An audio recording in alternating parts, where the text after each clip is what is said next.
Hello YouTube, this is Billy. Hope everybody's having a great day out there. I remember being a young boy, probably 5 or 6 years old, something like that. And back then there was a cartoon that was on in the mornings, He-Man. For anybody that would remember, you had He-Man and Castle Grayskull and Skeletor, and in any event, so I would watch that cartoon, and you see He-Man, he had this, it was a green with yellow tiger stripe, is a cat. This cat, he would ride it like a horse. I mean, he had a saddle on it, and it was really tough, cool looking, kind of like a beast at this action figure, You see, He-Man was a good guy, Skeletor was the bad guy. In any event, so in this cartoon, he would He-Man would ride this this cat around, and in my young eyes, watching him ride that cat around, it was like he was riding a beast, because man, that cat was it was all tough looking and cool looking, muscles and stuff. And I remember getting little action figures that I'd play with that were the He-Man action figures and stuff, and using my imagination, boy, I just loved the concept of riding that beast like that. Well, years later, probably around the age of 15, on a date with a girl, at that time I had nothing to do with the world of rodeo at all, but it was a local place, the Mesquite Rodeo, and we ended up going. I took a girl to the Mesquite Rodeo on a date. We, in an event, well, I don't remember much of that at all. It's a very vague memory, except for I will never forget sitting in the bleachers with this girl beside me, and I wasn't paying that much attention to whatever was going on with the rodeo, but so during the bull riding event, well, after each ride or whatever, they had these little TVs at the time, that was years ago. At the time, they had these little TVs that hang down from the rafters, kind of out in front of the stands, that would show the slow motion replay of the guy trying to ride the bull. And I can still see this part of the memory crystal clear. And I remember feeling like that little boy again, watching this guy ride this beast. And it was just like instant. I was like, man, I wanted to try that someday. I wanted to, I guess the little kid in me. But so for me, that's where the desire came, when it came to, wanting to someday try riding bulls. And, well, on my first opportunity to ride a bull, it took time to get to that point, because, like, me sharing with my parents and stuff how I wanted to try to ride a bull, yeah, they didn't want to hear that. They didn't care to hear that. So when I, telling my parents that, hey, so-and-so that's like distant family does this, and I would sure love to be able to go, anyways, they were 100% against anything like that. So as luck would have it, I say luck, kind of a chain of events, but because in middle school I began hanging out with the wrong kids. It was getting myself in trouble and things, and well, ended up moving out to the country, you know, to avoid the trouble I was finding myself in. You know, of course that's my parents doing, but in any event, so moved out to this little town called Kemp, and a lot smaller than anything I'd ever been in. And one day after lunch, you know, after everybody would eat, we'd all kind of hang out outside and everything. And anyway, so I remember hearing some of the friends that I had, all of a sudden they started talking about bull riding. So I perked up real quick and was like, you know, I've been wanting to try that for a long time now. And at the time, one of my good friends, his name's Clint, he was real quick to write some directions down on a little piece of paper and gave it to me and said, be there on this day, whatever. And he even said that he'd pay I think it was $10 to get on a practice bull at this place. And so that's where I got on my first bull. And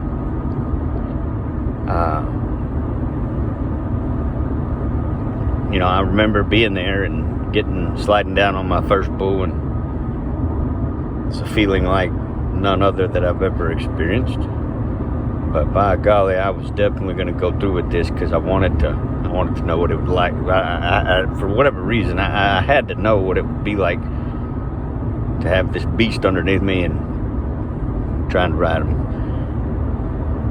Well, it's pretty typical, it's pretty normal it takes bull riders a while to start being able to, it's kind of like controlling time or something, because after you've done it for a long time, it really is kind of like time just slows down or something when you're in the right frame of mind and everything.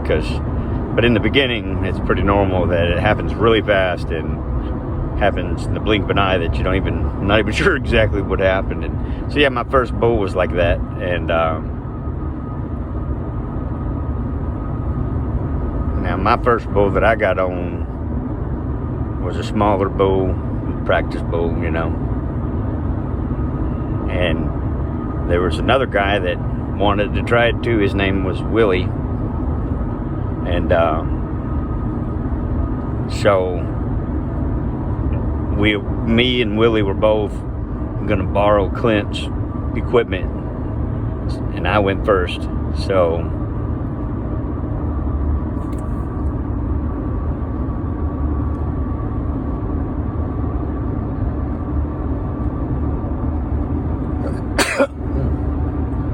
sorry about that, I had to sneeze.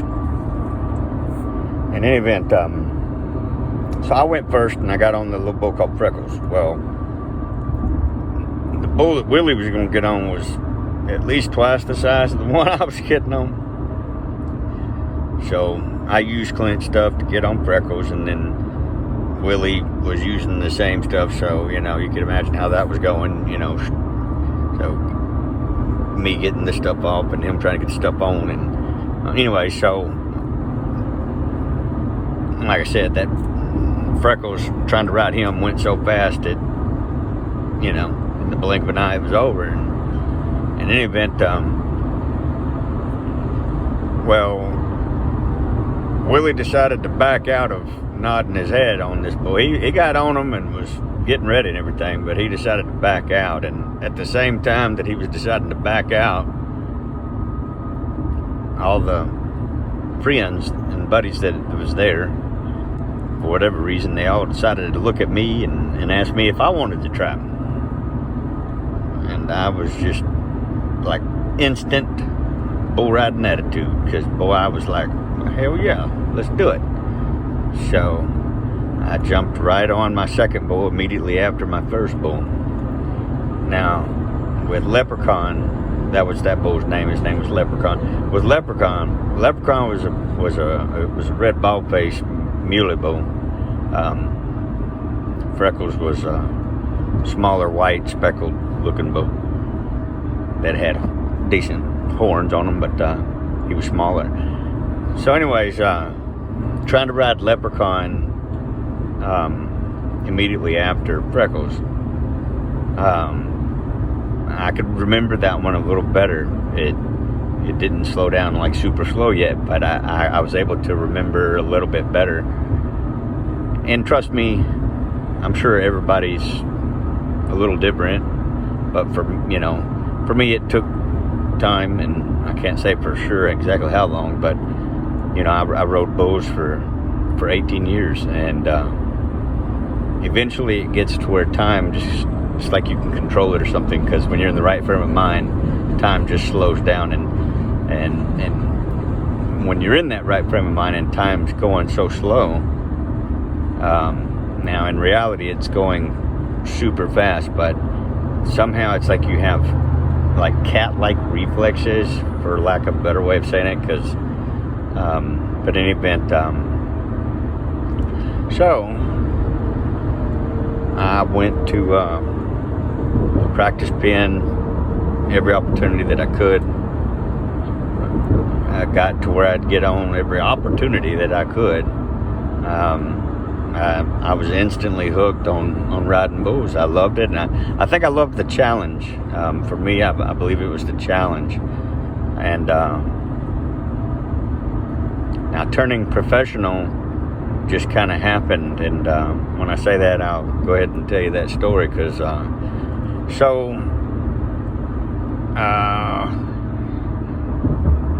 when you're still going to high school and everything, and you got this, you're out for summer and stuff, well, when you're that age and young and spending the time with your friends and stuff, and I remember me and Clint trying to come up with an idea on how we could make some money, because we wanted to rodeo. We were like, man, if we could just come up with some money, we could just go rodeo. And I remember at a young age, I learned that I could make some money mowing yards. So I was like, let's go from Kemp. Let's go from Kemp, and my grandma lives in Mesquite, so let's go to Mesquite, and I'm sure my grandma won't mind. We'll go mow some yards around the neighborhood where my grandma was at, and I'm sure we can make some money in rodeo. Well, we did. We made some money in rodeo, and well,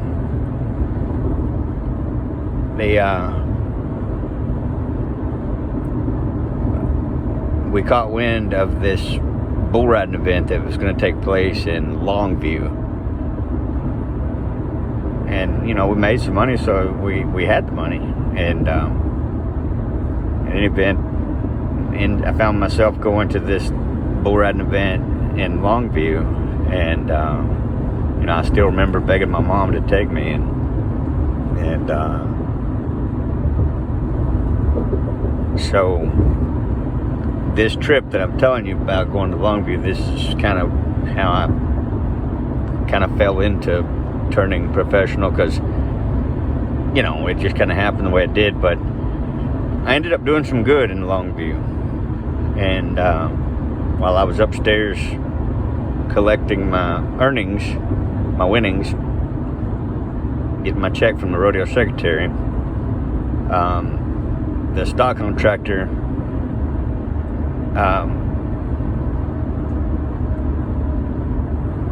was inviting me to go to this big show that I didn't know what I was being invited to or whatever. And he wrote down a phone number and wrote down a name and things, and I just took it lightly, whatever. I just folded the paper up, put it in my pocket, and a couple of days later, I found myself at home, and now it's time to call this number to tell them I'd like to participate in this rodeo that this stock contractor was in, asking me to participate in. So, well, when I called the number, they asked for my pro card, and I said, well, I don't have a pro card. Well, on that paper that he wrote the number, he wrote his name, and he wrote the name of somebody to use as reference. And so I told him, I started reading the paper to the person I was on the phone with, and I said, look, this gentleman by the name of Sammy Andrews told me to call this number and wanted me to participate in this bull riding event that's coming up. And he said, call this number and speak with Terry Williams. And the person on the other end of the phone said, yes, this is Terry Williams. So little did I realize at the moment that I just said two of the biggest stock contractor names in the world, Sammy Andrews and Terry Williams. In any event, I got it, Terry Williams explained it to me. He said, look, you're going to have to buy a permit. And he told me how it was going to work, and so I just took his instructions. He gave me another number. He told me that I would have to buy the permit, and so I did, and so that's how I kind of fell into turning pro. I bought the permit, and it took a little time, but I got my permit filled, which all that means is that I want enough money for them to give me my actual pro card. You start out on a permit, and after you've won a certain amount of money, your permit turns into a pro card. In any event, so there's definitely a lot of memories that I have that I'm sure I'll carry near and dear to my heart. I remember the first check that I ever won riding bulls, and it started out with begging my mom to take me to Malakoff. That at school I'd heard about this rodeo that was going to take place in Malakoff, and I was wanting to go participate. And still in high school and everything. Well, I managed to talk my mom into taking me to this Malakoff rodeo. It was just a little open show. Well, I got thrown off like a dirty shirt. I didn't do any good at all. Somehow I just knew I couldn't let my mom down like that. I talked her into it, and it's never been that easy to talk my mom into stuff like that. So, anytime I feel like it, I had a strong feeling of, man, I've got to do better than this for my mom. She was nice enough to give in and bring me to this thing. So, and I got thrown off like a dirty shirt, and I was like, I just remember telling my mom over and over and over again, Mom, please, if you bring me back the next night, 'cause this is a Friday night, when I got thrown off like a dirty shirt, and so the whole way home, that's what I was telling her, if you just bring me back Saturday, and Mama, I promise, I swear to you, I'll do better. I'll do good. And I even told her, I said, Mama, you bring me back Saturday, I'm gonna win some money. I'm gonna do it. And I'm sure it may have taken me not turning loose, and you know what I mean, like the whole way home, I just wouldn't shut up. I was just begging and pleading, Mom, just take me back. Take me back. Saturday, I'm telling you, I'll get it done. I'll win some money. So that's pretty much how it happened. That's how I won my first check, because Saturday she took me. And the bull I drew that night on a Saturday, I believe his number was J13, and he was well known as being what you call a hooker. He was very hooky. So when some bulls have horns and don't even realize they have them. Well, some bulls have horns and know exactly how to use them. For instance, like if a fly lands on the bull's back, a bull that knows his horns and knows them really well, he can smush that fly on his back with the tip of his horn with precision accuracy. Well, so J13, this bull, he knew where his horns were, and he loved to use them.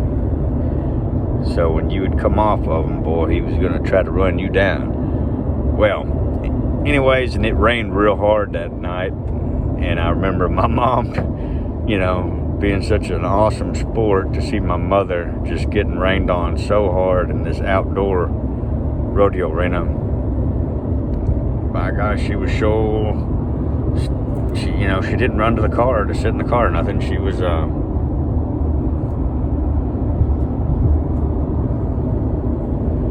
going to watch her son ride, and that means something to me and always will. Well, so yeah, I made the whistle, got my first check, and for years that Longview thing I was telling you about for a long time, you just think I was kidding, but I'm serious. For a long time, the check that I won in Longview was, it literally took me years. It probably took me 3 years at least for me to win a higher dollar amount than what I won and when I went to that Longview show I was telling you about. Well, I guess that would be the beginning of me getting into riding bulls and rodeoing. Well, I hope everybody's having a great day out there. Bye.